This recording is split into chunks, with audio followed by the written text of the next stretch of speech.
Welcome to Calming Clutter. Today I'm going to share ways on how to calm your life. Come along with me.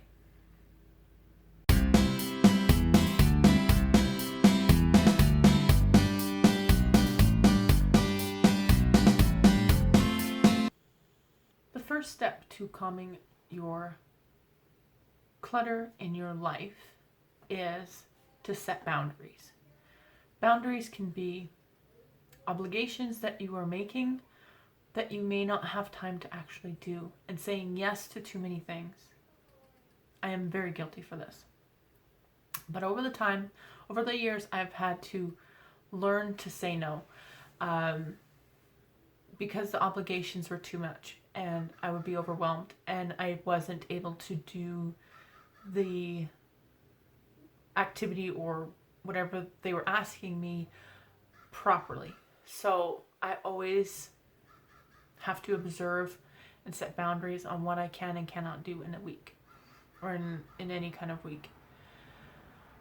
Physical stuff, boundaries on physical stuff. So I like when I organize, for myself at least, and for other people, setting the boundary in you can only have so many books that fit in this shelf, or you only can fit, if you can only fit like the craft cabinet behind me, like in my closet there, that's all the craft stuff I can fit in my whole house. So if it doesn't fit in there, it can't come in. So I have to be very intentional of what I buy that it will fit, or I have to be like, if I'm buying something, I have to get rid of something. So the one in, one out rule goes along with closets, dressers.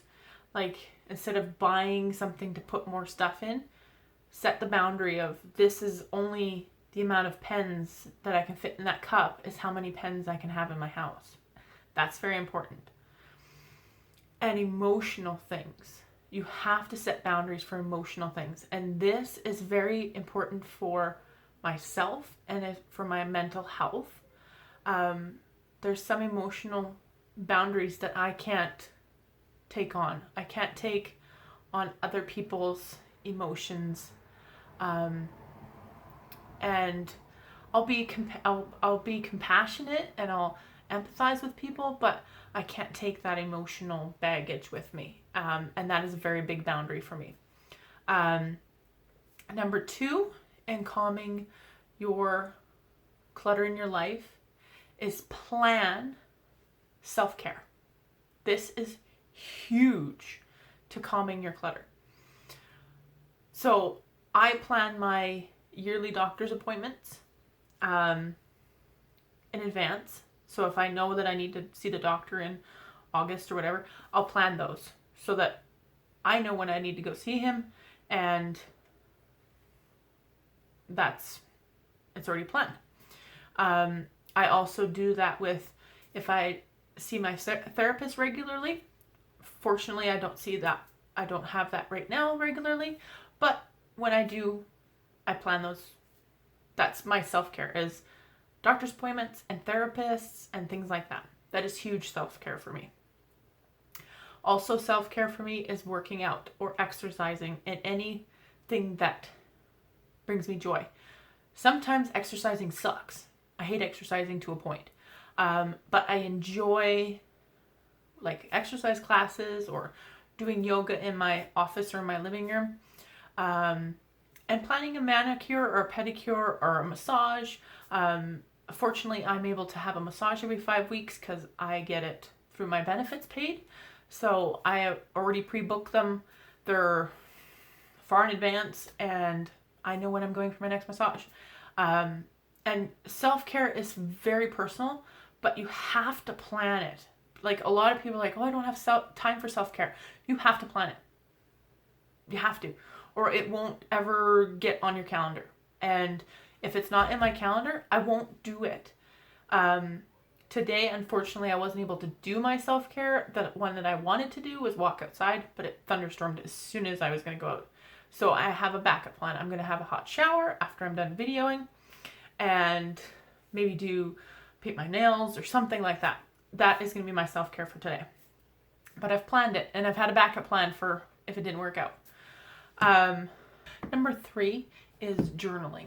Journaling to me, when I was going through my depression and anxiety disorder diagnosis 2 years ago, journaling saved my life. I am not kidding you. It saved my, it brought me back to reality, really. Journaling to me is that nobody's going to ever read it unless I give it to them.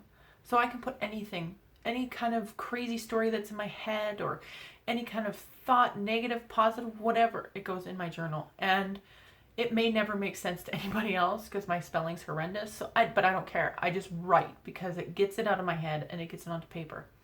I also practice daily gratitude. So daily gratitude is, I've used the Start Today method by Rachel Hollis. So because I live in Canada, it's ridiculous to get shipping into Canada. So I haven't been able to buy one, but I just write it down. So it starts with today I am grateful for, and I write down 5 points.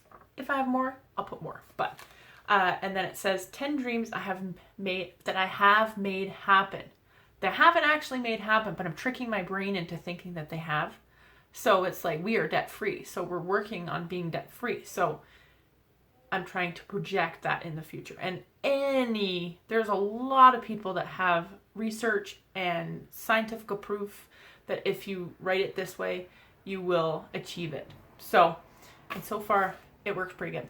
And that's what I do just in a Dollar Tree. I think I got Dollarama. Organized Chaos is what it says. And it's pretty and it matches my room. So I love that one. Number 4, prepare the night before.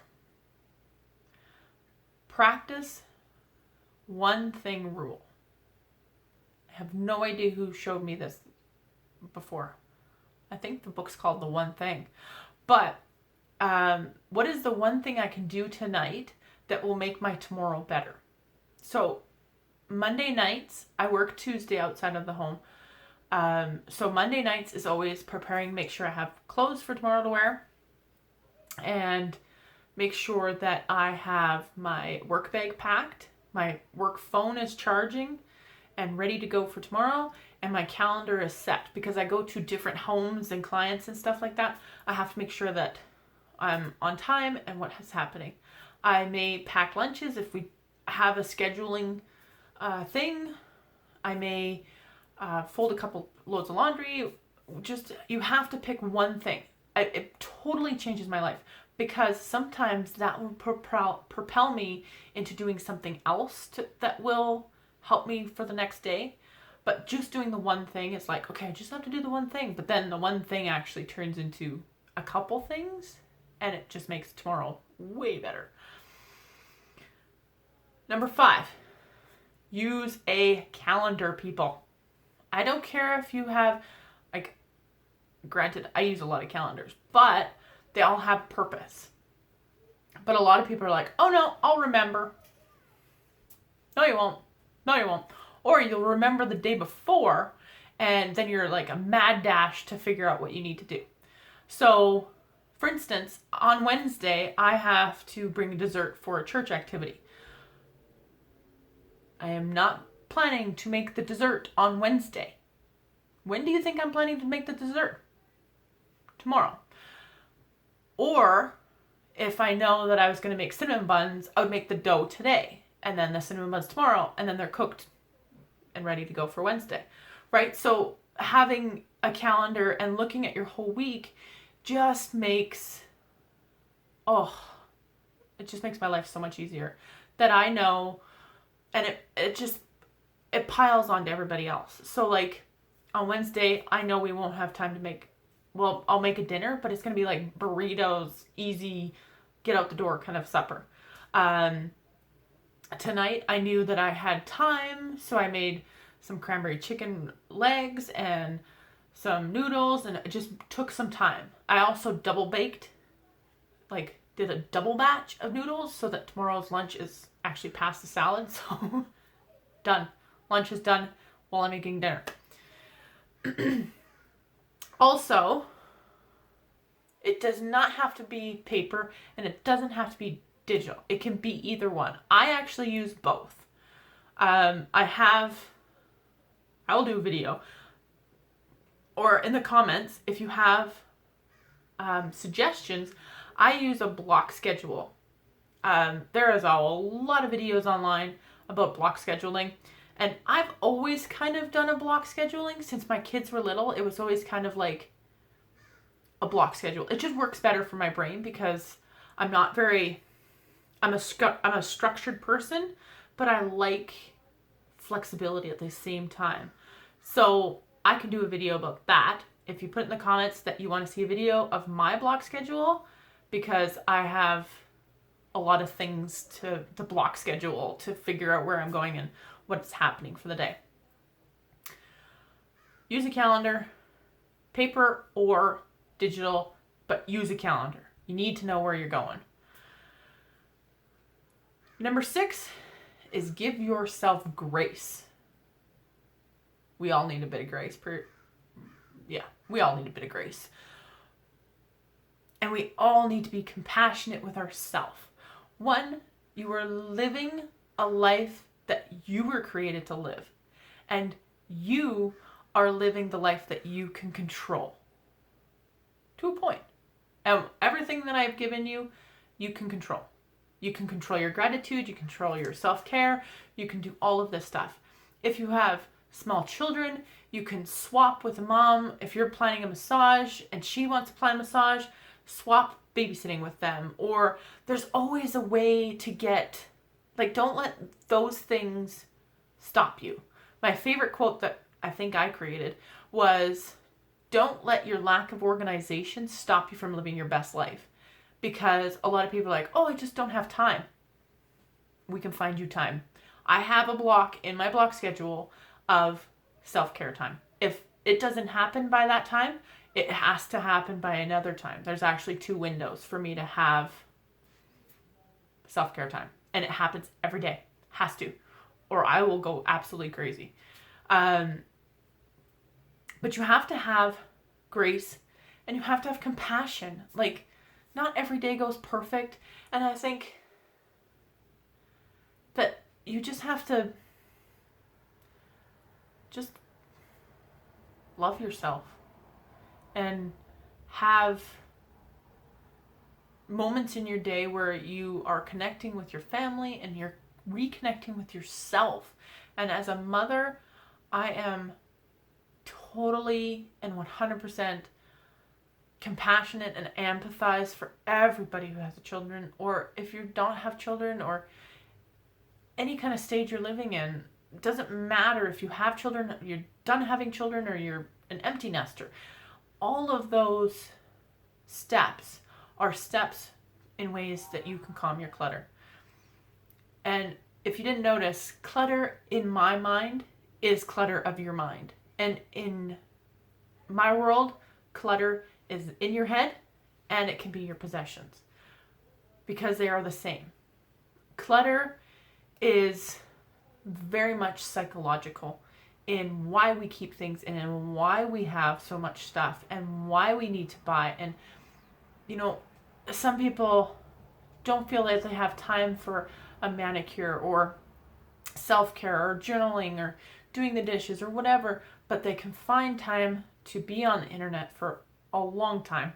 Or they wander shopping, wander the mall or wander the Walmart for hours on end, buying things they don't necessarily need because they haven't set the physical boundary of what they actually need. So that is my tidbit for today.